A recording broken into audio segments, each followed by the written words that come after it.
আর একজন নাস্তিক যার ঈমান নাই,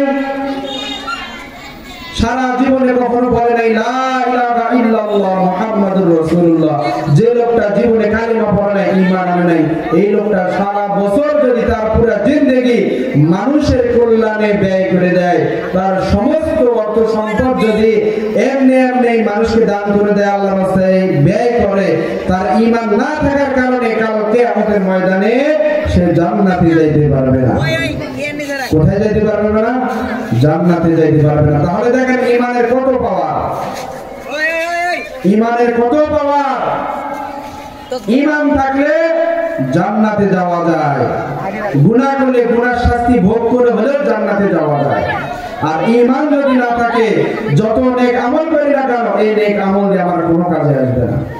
মুহতারাম হাজিরিন, ঈমান হলো অনেক গুরুত্বপূর্ণ একটা জিনিস। এজন্য আল্লাহ তাআলা বলতেছেন, আমি তোমাদেরকে এমন একটি ব্যবসা সম্পর্কে খবর দিব, যেই ব্যবসা করলে এই ব্যবসা তোমাকে কাল কিয়ামতের ময়দানে কঠিন শাস্তি থেকে তোমাকে মুক্তি দিবে, নাজাত দিবে। এক নাম্বার পুঁজি হলো ঈমান। এক নাম্বার পুঁজি কি মনে আছে আপনাদের?